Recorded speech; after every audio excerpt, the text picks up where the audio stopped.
ज़्यादा समय न लेके आपको वो डायरेक्टली मुखातिब कराता हूँ। आदरणीय संजय प्रकाश जी के लिए जोरदार तालियों से स्वागत किया जाए।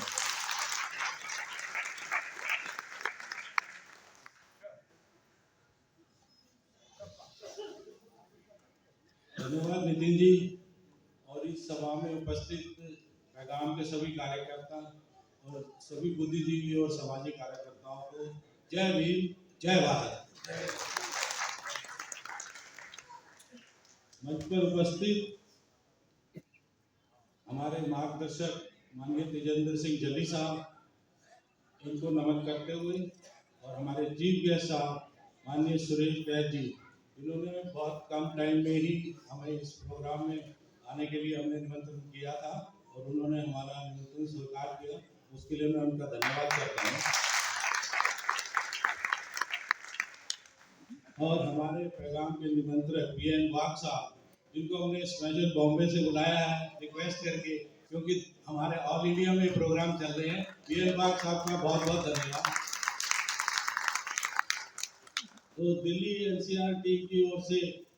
मैं आप सबको एक बार फिर पुनः बधाई देता हूं, और जैसा कि हमने सोचा था उसी तरह से हमारा प्रोग्राम बहुत सुचारू रूप से चल रहा है। तो दिल्ली में हमने क्या कार्य अभी तक किया है और हम आगे क्या करना चाह रहे हैं, इस पे मैं थोड़ा प्रकाश डालना चाहता हूं। पैगाम के बारे में आप लोग हमारे साथियों से, वक्ताओं से सुन चुके हैं, और मैं तो जितने लोग मुझे जानते हैं पैगाम में जमीन पे काम करने वाला काम करता हूँ, और स्टेज पे बोलने की भी कमी आदत है, तो जमीन के कार्यकर्ताओं को काम करने में जमीन पे ही मजा आता है, तो मैं उसी में ही बहुत खुश रहता हूँ। तो मेरा यही कहना है कि हमने जो दिल्ली एनसीआर में पिछले साल, जैसे कि नितिन जी ने भी बताया, 2-3 साल से हम अलग अलग जगहों पे पैगाम का कार्यक्रम कर रहे हैं। 3 साल पहले हम अम्बेडकर भवन पचकुया में काफ़ी बड़ा प्रोग्राम करते थे, 4-5 हज़ार लोगों का। तो हमें ये हमारे शीर्ष नेतृत्व द्वारा ये बताया गया, ये समझाया गया कि समाज में जो हमारे लोगों के बीच जो बीमारी है, जो परेशानी है, जिसको वो समझ नहीं पाते, चाहे वो मानसिक गुलामी हो, आर्थिक गुलामी हो, या बाबा साहब की विचारधारा हो, तो हमें समाज में ऐसे डॉक्टर पैदा करने हैं जो खुद मरीज के पास जाएं। हमारे बहुजनों में दिक्कत ये है कि मरीज डॉक्टर के पास नहीं आता, तो हमें सामाजिक नेता पैगाम के माध्यम से ऐसे तैयार करने हैं जो पब्लिक में जाके, जहाँ हमारे लोग रहते हैं, वहाँ मीटिंग करें, नुक्कड़ सवाई करें। तो इस चीज़ को लेते हुए हमने दिल्ली के अलग अलग कोनों में हर साल पैगाम का ये जो समानता का संकल्प दिवस है, जो बाबा साहब ने लिया था, उसको पूरा करने के लिए कर रहे हैं। पिछली साल हमने रोहिणी में ये प्रोग्राम करा था, तो इस साल साउथ दिल्ली के कार्यकर्ताओं ने अनुरोध किया था कि साउथ दिल्ली में एक अच्छा प्रोग्राम होना चाहिए। तो एस.आर. शास्त्री जी, नवीन कोहली जी, दुलीचंद जी, इन सब ने बहुत मेहनत से 2 महीने से हम इस काम में लगे हुए हैं, और 20 से ज़्यादा हमने नुक्कड़ सभाएं की हैं, तब जाके ये लोग जो आज इस सभा में बैठे हैं, इन सबको यहाँ तक लाया गया है। तो पैगाम के माध्यम से हम जो काम कर रहे हैं, ये बहुत जड़ का काम है, और इसको करने के लिए जो कार्यकर्ताओं में धैर्य, और मैं समझता हूँ कि जो बाबा साहब की विचारधारा को समझते हैं और सामाजिक परिवर्तन की जो मुहिम हमने चला रखी है, इसके सिवा मुझे तो कोई दूसरा शॉर्टकट रास्ता दिखता नहीं है। क्योंकि लोग हमारे क्या है, राजनीति के प्रति बहुत जल्दी प्रभावित हो जाते हैं, या फिर किसी पार्टी को ज्वाइन कर लेते हैं, लेकिन जो हम बेसिक चीज़ जो हमने समझी है कि जो हमारी मूल समस्या है, वो है ये पुरानी घिसी-पिटी अंधविश्वास बातें, या फिर कह लीजिए वर्ण व्यवस्था, ये ऊंच नीच की व्यवस्था को जब तक समाप्त नहीं करना है, धीरे धीरे खत्म नहीं करना है, बल्कि इसको हमने तहस नहस करना है, तो हमें लगता है कि समाज में परिवर्तन आएगा और बहुजनों के लिए एक अच्छा नया सवेरा पैदा होगा, ऐसा मुझे पैगाम के माध्यम से लगता है। तो ऐसे माहौल में हमें लगता है कि भाई निराशा का माहौल है, लोगों में निरस्ता है, तो मुझे ऐसा लगता है कि इस माहौल में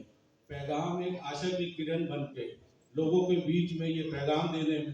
काफ़ी हद तक सक्सेसफुल रहा है। इसीलिए पैगाम के साथ अन्य संगठन भी मिलकर काम करना चाहते हैं, और समाज सेवी संगठन जो अलग अलग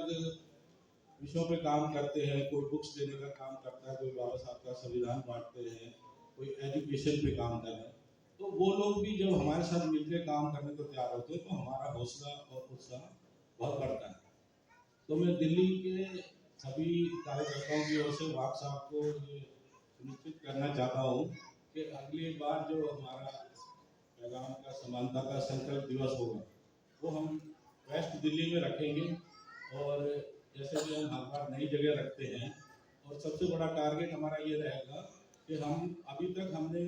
दिल्ली में 2,500-3 हज़ार के करीब ऑनलाइन मेंबरशिप की है। लोगों तक तो हम कम से कम 10,000 के करीब लोगों तक हम पहुंच चुके हैं, लेकिन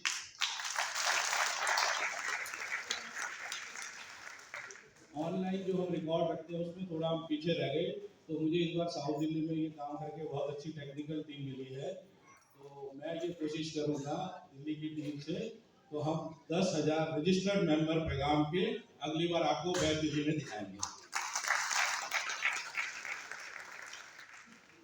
तो साथियों, कार्यकर्ताओं के साथ ये जब जमीन पे काम करते हैं तो हमें जो परेशानियां आती हैं, हमें क्वेश्चनों के जवाब देने पड़ते हैं, लोग पूछते हैं, तो उन सब के लिए हमने पैगाम की प्रश्नोत्तरी एक छुपा रखी है। उसमें मैक्सिमम क्वेश्चनों का आंसर है जो आपको काउंटर पे बुकलेट मिली होगी उसी में। तो पैगाम के माध्यम से जो हम छोटी छोटी मीटिंग्स लगाते हैं उसमें हमने पिछले साल जो हमने काम किए थे उसमें हमने 20-25 मीटिंग हमने अलग अलग जोन में दिल्ली के और दिल्ली एनसीआर, गाजियाबाद, फरीदाबाद से लेके हमने गुड़गांव और फरीदाबाद हर जगह हमने मीटिंग करी, और दिल्ली के बवाना से लेके नजफगढ़ तक, नजफगढ़ से लेके कनाट प्लेस, त्रिलोकपुरी, हर जगह हमारी टीम है। और हमने माननीय जल्ली साहब के प्रेजेंस में पैगाम के 3 ऑफिस खोले पिछले साल, तो अभी 5-6 महीने ही हुए हैं, तो मैं इन साथियों का बहुत धन्यवाद देता हूँ। एक ऑफिस हमारा त्रिलोकपुरी में है जो बुद्ध प्रकाश जी रहते हैं, डॉक्टर साहब अमृतलाल जी हैं। एक ऑफिस हमने अभी जनकपुरी में, मैं भी जनकपुरी में ही रहता हूँ, तो हमने जनकपुरी में एक ऑफिस खोला पैगाम का अप्रैल के महीने में, और एक ऑफिस हमने रोहिणी में, हमारे श्रीराज साहब हैं, उन्होंने अपना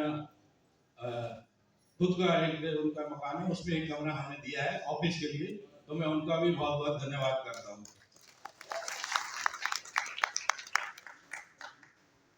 तो इस बार हमने साउथ दिल्ली में रखा है, तो साउथ दिल्ली में भी मेरी एक कोशिश है कि हम एक हफ्ते 10 दिन में एक जगह ढूंढ के, 2-3 जगह हमारे नॉलेज में है, तो बहुत ही जल्द हम साउथ दिल्ली में भी एक पैगाम का कार्यालय खोलने जा रहे हैं। तो उसके लिए मैं साउथ दिल्ली टीम को पहले से बधाई देता हूँ, ये हम कर लेंगे एक हफ्ते 10 दिन में डिसाइड करके। दूसरा मैं ये कहना चाहता हूँ, हम हर बार प्रोग्राम करते हैं, फंक्शन करते हैं, और उसके बाद हम कार्यकर्ताओं को या जो लोग प्रोग्राम में आते हैं फिर उनसे कांटेक्ट नहीं रख पाते, और यहाँ तो सब सुनने में अच्छा लगता है, भाषण भी, और लोग शायरी बोलते हैं, तालियां बजती हैं, लेकिन जो मैसेज हमें लेके जाना है घर पे, और घर जाके हमने सोचना है हमने आज समाज के लिए क्या किया। अगर वो विचारधारा हम आपको देने में कामयाब रहते हैं तभी हम सोचते हैं कि हमारा फंक्शन कामयाब हुआ। तो उसके लिए हमने सोचा है इस बार के 1 महीने बाद हम साउथ दिल्ली के कार्यकर्ताओं की फिर एक मीटिंग रखेंगे 100 लोगों की, और उसमें से कोशिश करेंगे कि 10-20 हमें कार्यकर्ता ऐसे मिले जो तन मन धन से बाबा साहब की विचारधारा को आगे बढ़ाने के लिए पैगाम के माध्यम से ये काम करें। तो समाज में जिस तरह से हम जो बोलते हैं, या ये हम बाबा साहब की कोटेशन बोलते हैं या कॉन्स्टिट्यूशन की, जिस समानता, स्वतंत्रता, भाईचारा, न्याय, ऐसा समाज बनाना चाहिए। मेरा ये मानना है कि ये सब बोलने से पहले वो हमारे विचारों में और हमारे चरित्र में दिखना भी चाहिए। आप जो काम करते हैं, जो व्यवहार है आपका, उससे मेल खाना चाहिए, तभी कोई आपको देख के आपको फॉलो करेगा। तो साथियों, ज़्यादा समय न लेते हुए बस मैं एक दो लाइन में अपनी बात खत्म करना चाहता हूँ। दलितों के ऊपर जो हमारा ये रहता है, और वर्ण व्यवस्था या ऊंच नीच की जाति पे, कि किसको दिल का हाल बताएं, सारी दुनिया दुश्मन है, किसको दिल का हाल बताएं, सारी दुनिया दुश्मन है, जाग के दम पे हाकिम बन लो, जब तक बहुजन सोया है, जाग गया तो बच ना सकोगे, ये दरबार उधारी है। तो मैं जो इसके माध्यम से आप सबको ये कहना चाहता हूँ, और जो पैगाम के माध्यम से ये काम कर रहे हैं, ये हम अपने लिए, ये मैं देख रहा हूँ कि सभा में ज़्यादातर हम परिपक्व लोग या 50 साल से ऊपर के लोग इस तरह की मीटिंग में आते हैं। तो हमने कोशिश करनी है अपने घर परिवार रिश्तेदार, क्योंकि मुझे लगता है कि बाबा साहब की विचारधारा की लड़ाई सबसे पहले परिवार से, घर से ही लड़नी पड़ती है। घर में इसका विरोध होता है, तो पहले घर से लड़ाई हम लड़ते हैं, फिर समाज में जाते हैं, और आने वाली जनरेशन जो है, जो नए बच्चे हम देख रहे हैं आजकल, उस जनरेशन का भविष्य कैसा होगा, आने वाला भविष्य बहुजनों का कैसा होगा, उसके लिए हम लड़ाई लड़ रहे हैं। तो उसके लिए हमें जो काम करना है,